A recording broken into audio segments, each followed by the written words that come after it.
హరీష్ రావు గారికి గంట సమయం ఇచ్చినా ఆయన తృప్తిగా లేదు అధ్యక్ష. ఎందుకంటే వాళ్లకు మన ఊళ్ళలో ఏమంటారు అధ్యక్ష, మేనమామ సాలు వచ్చిందంట అధ్యక్ష.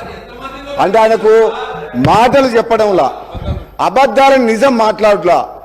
ఆ కేసీఆర్ గారు ట్రైనింగ్ మాత్రం కేసీఆర్ కుటుంబ సభ్యులకు మేనన్నుడికి మాత్రం చాలా పోలికలు వచ్చినాయి అధ్యక్ష. ఇంత సమయం ఇచ్చిన తర్వాత కూడా మరి గవర్నమెంట్ని ఇట్లా మాట్లాడడం అంటే ఏంటి అధ్యక్ష ఇదంతా? అధ్యక్ష నేను ఎందుకు చెప్తున్నా అంటే మన వ్యక్తిగతంగా నా పేరు తీసుకుంటా అధ్యక్ష. వ్యక్తిగతంగా నన్ను ఏమన్నాడు, నేను ప్రసంగానికి అడ్డు తగులితే ఏమన్నాడు, నువ్వు ఎంత మొత్తుకున్నా నీకు మంత్రి పదవి రాదు అని అన్నాడు అధ్యక్ష. సభా సాక్షిగా మైక్లో ఏమన్నాడు, నేను అడ్డుకుంటుంటే నువ్వు లేచి నిలబడితే మంత్రి పదవి రాదు, కూర్చో అన్నాడు అధ్యక్ష. నన్ను అన్నాడు.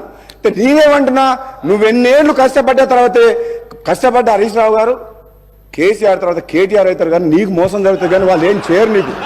నువ్వు మాత్రం ఎంత కష్టపడ్డా నిన్ను వాళ్ళు నీకు తండ్రి కొడుకులు వాడుకుంటారు తప్పితే నీకు అక్కడ న్యాయం జరగదు. అధ్యక్ష ఒక్క నిమిషం అధ్యక్ష నాకు కంప్లీట్ అయిపోతుంది. ఒక్క నిమిషం నన్ను ఒక మాట అధ్యక్ష, నాకు క్లారిఫికేషన్ ఇస్తున్నా. నాకు మంత్రి పదవి రావాలన్నా వద్దా మా ముఖ్యమంత్రి గారు మా అధిష్టానం నిర్ణయం తీసుకుంటది. నిన్ను మాత్రం తండ్రి కొడుకులు వాడుకున్నోనికి వాడుకున్నంత అన్నట్టు మాక్సిమం వాడుకుంటారు అధ్యక్ష. నేను చెప్తాను.